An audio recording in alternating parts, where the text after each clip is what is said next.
জয় কৃষ্ণকালী মায়ের জয়, জয় সোনা মায়ের জয়। সত্যের জয় হবেই। বন্ধুরা, যে বা যারা মায়ের মন্দিরের এমন অবস্থা করেছে তাদের বিচার কৃষ্ণকালী মা অবশ্যই করবেন। যা হয় ভালোর জন্যই হয়। মঙ্গলা মাকে থামাতে চেয়েছিল, কিন্তু ওই অবুঝ মানুষরা কি জানে না যে ভগবান যদি উপরে তুলতে চায় তাহলে সাধারণ মানুষ কখনো টেনে নিচে নামাতে পারে না।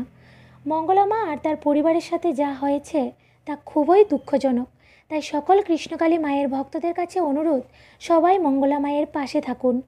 এখন মায়ের মন্দির খুলেছে, এখন সকল ভক্তরা মিলে মায়ের পাশে দাঁড়ালেই ওই মানুষরূপী অসুরগুলোর আসল রূপ বের করা যাবে সকলের সামনে।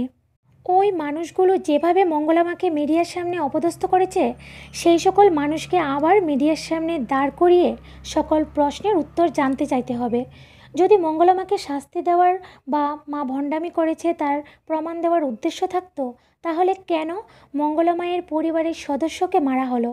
কেন মন্দিরের সিসিটিভি ক্যামেরা ভাঙা হলো? কেন মন্দিরের জিনিস লুটপাট করে নেওয়া হলো? কেন মায়ের গায়ের নামাবলী টেনে নামিয়ে পায়ের নিচে ফেলা হলো? কেন মানুষের শরীরে গরম জল ছোড়া হলো? কেন মায়ের শরীরের গয়নাগুলো নেওয়া হলো? এটা করে কি মঙ্গলা মাকে শাস্তি দিল তারা? আপনারাই বলুন। যারা মাকে নিয়ে নেগেটিভ ভিডিওগুলি দিচ্ছেন তারা একবার এই সকল প্রশ্নের উত্তরগুলি দিন। কেন করলো তারা এমন? এই সকল প্রশ্নের জবাব কি আছে আপনাদের কাছে? সবাই তো বলেন ভগবান বিচার করবেন।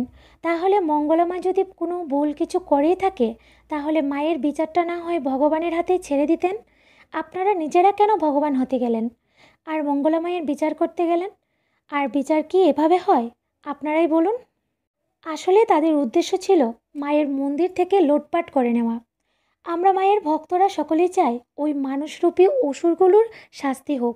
বন্ধুরা, ভিডিওটি দয়া করে সকলের মাঝে শেয়ার করে দিন, যাতে সবাই জানতে পারে আর মঙ্গলা মায়ের পাশে থাকে। জয় কৃষ্ণকালী মায়ের জয়, জয় সোনা মায়ের জয়, জয় মঙ্গলা মায়ের জয়।